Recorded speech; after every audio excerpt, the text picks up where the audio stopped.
ಶ್ರೀ ಗುರು ಬಸವಲಿಂಗಾಯ ನಮಃ. ಈ ದಿನ ಲಿಂಗಾಯತ ಧರ್ಮ ಸಂಸ್ಥಾಪನಾ ದಿನ ಹಾಗೂ ಮತ್ತು ಮಕರ ಸಂಕ್ರಾಂತಿ. ದಕ್ಷಿಣ ಧ್ರುವದಿಂದ ಉತ್ತರ ಧ್ರುವಕ್ಕೆ ಸೂರ್ಯನ ಚಲನ ಪ್ರಾರಂಭವಾಗ್ತದೆ ಈ ದಿನದಿಂದ. ಅದಕ್ಕೆ ಮಕರ ಸಂಕ್ರಾಂತಿ ಅಂತಾರೆ. ಅದರ ಲಿಂಗಾಯತರಿಗೆ ಬಹಳ ಮುಖ್ಯವಾಗಿದ್ದು ಈ ದಿನ ಇಷ್ಟಲಿಂಗವನ್ನು ಗುರು ಬಸವಣ್ಣನವರು ಕಂಡು ಹಿಡಿದಂಥ ದಿನ. 1155ನೇ ಇಸ್ವಿಯಲ್ಲಿ ಮಕರ ಸಂಕ್ರಾಂತಿಯಂದು ಗುರು ಬಸವಣ್ಣನವರು ಇಷ್ಟಲಿಂಗದ ಒಂದು ಪರಿಕಲ್ಪನೆಯನ್ನು ಸೃಷ್ಟಿಕರ್ತ ಪರಮಾತ್ಮನ ಕುರುಹಾದಂಥ ಇಷ್ಟಲಿಂಗವನ್ನು ನಮಗೆ ಕರಕ್ಕೆ ಅವರು ಕೊಡ್ತಾ ಇದ್ದಾರೆ. ಇದಕ್ಕೆ ಅನೇಕ ಕಾರಣಗಳನ್ನು ನಾವು ನೋಡ್ಬೋದು. ಯಾತಕ್ಕೋಸ್ಕರ ಗುರು ಬಸವಣ್ಣನವರು ಇಷ್ಟಲಿಂಗವನ್ನು ಕೊಟ್ಟರು, ಅದರ ಅವಶ್ಯಕತೆ ಏನಿತ್ತು, ಯಾಕೆ ಮೊದಲಿಗೆ ಅಲ್ಲಿ ಉಪಾಸ್ಯ ವಸ್ತುಗಳು ಇರಲಿಲ್ವೇನೋ ಮತ್ತು ಪೂಜೆಗೊಳ್ಳುವಂತಹ ವಸ್ತುಗಳಲ್ಲಿ ಇರಲಿಲ್ವೇನೋ ಅಂತ ಕೇಳಿದಾಗ ಅನೇಕ ಮೂರ್ತಿಗಳ ಅನೇಕ ಹೆಸರಿನ ಪೂಜಾ ವಸ್ತುಗಳು ಇದ್ದರೂ ಸಹಿತಕ್ಕೆ ಅಲ್ಲಿ ಗುರು ಬಸವಣ್ಣನವ್ರಿಗೆ ಅವು ಯಾವುವು ಸರಿ ಬರಲಿಲ್ಲ.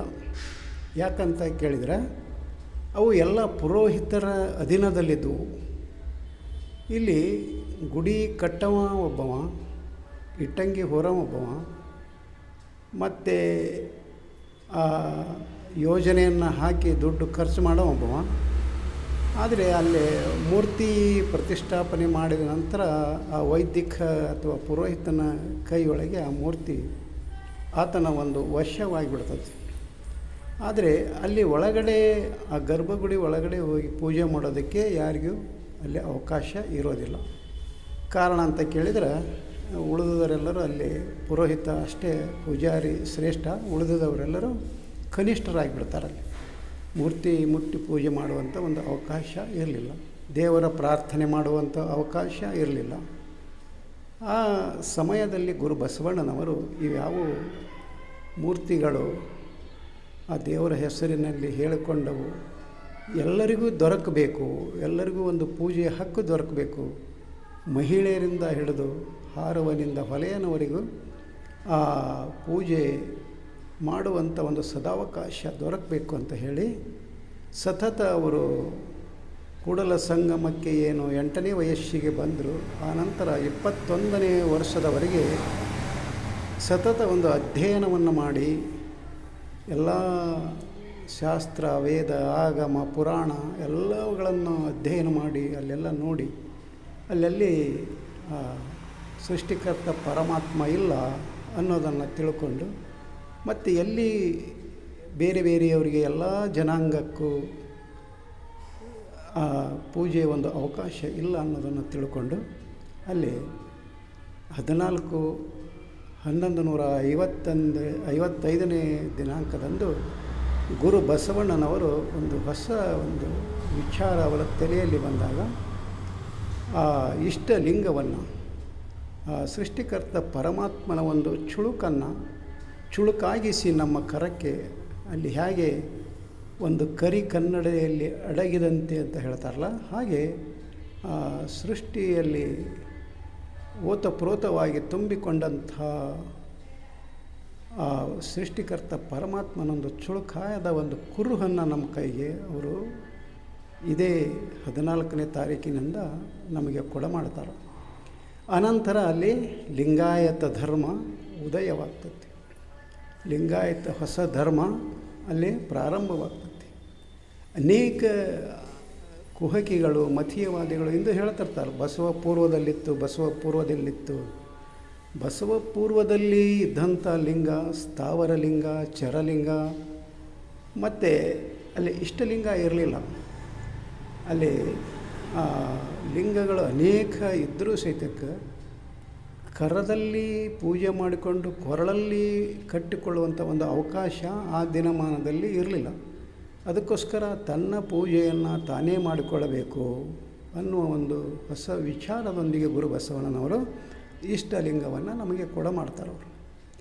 ಅದಕ್ಕೋಸ್ಕರ ಆ ದಿನದಿಂದ ಲಿಂಗಾಯತ ಧರ್ಮ ಹೊಸ ಧರ್ಮ ಸ್ಥಾಪನೆ ಆಗ್ತತಿ. ಆನಂತರ ಬಂದಂಥ ಜನರು ಗುರು ಬಸವಣ್ಣನವರ ಒಂದು ವಿಚಾರಧಾರೆಗೆ ಮನಸ್ಸೋತು, ಅವರ ಒಂದು ಸಂಶೋಧನೆಗೆ ಮನಸ್ಸೋತು ಎಲ್ಲರೂ ಅಲ್ಲಿ ಲಿಂಗ ಧಾರಣೆಯನ್ನು ಮಾಡ್ಕೋತಾರೆ.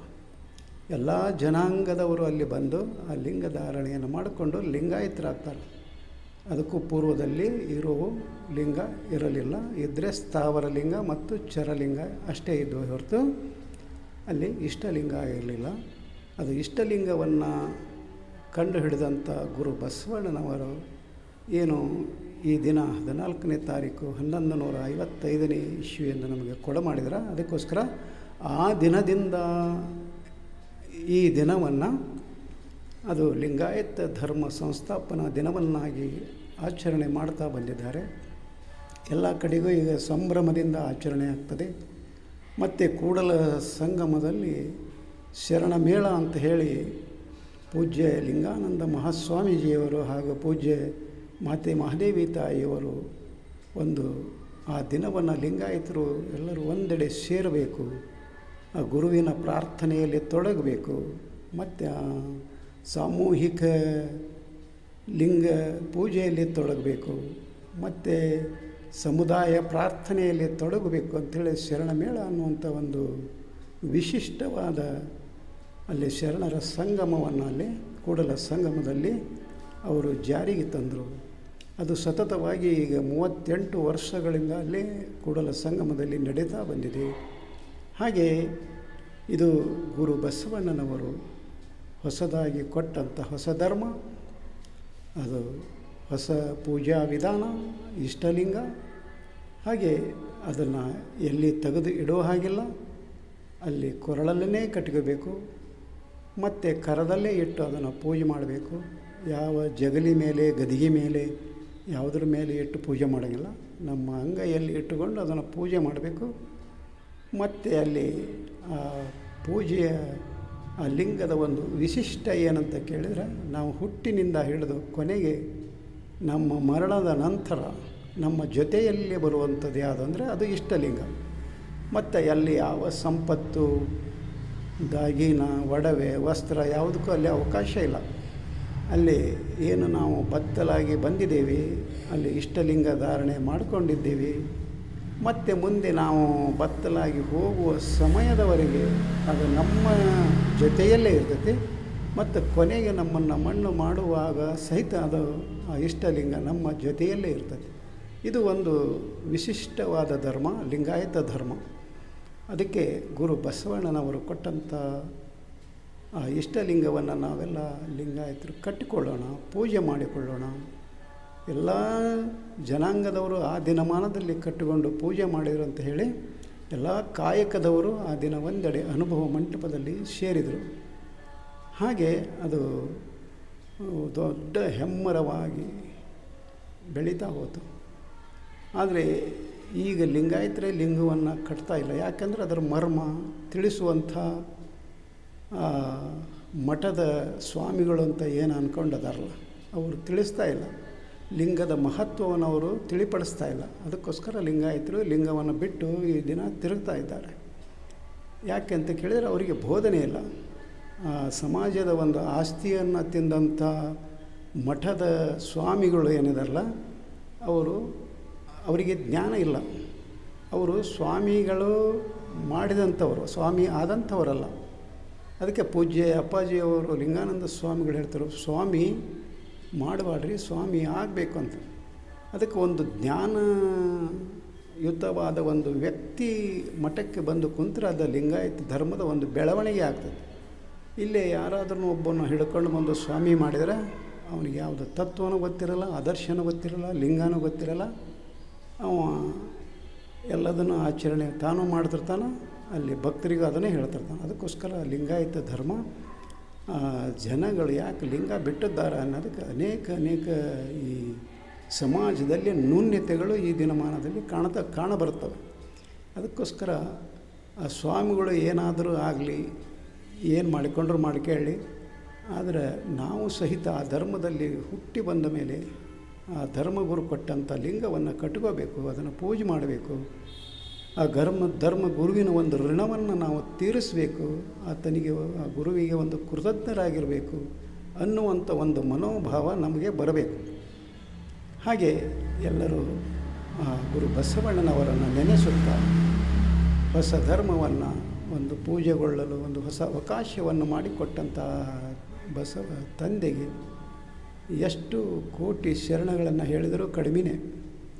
ಅಂತಹ ಈ 14/1155 ಈ ದಿನ ಏನು ಲಿಂಗಾಯತ ಧರ್ಮದ ಸಂಸ್ಥಾಪನಾ ದಿನದ ಎಲ್ಲ ನಾಡಿನ ಹಾಗೂ ಎಲ್ಲ ಜನತೆಗೆ ಈ ದಿನದ ಶುಭಾಶಯಗಳನ್ನು ತಿಳಿಸುತ್ತಾ ಈ ನನ್ನ ನುಡಿಗೆ ವಿರಾಮ ಕೊಡ್ತಾ ಇದ್ದೇನೆ. ಶರಣು ಶರಣಾರ್ಥಿ.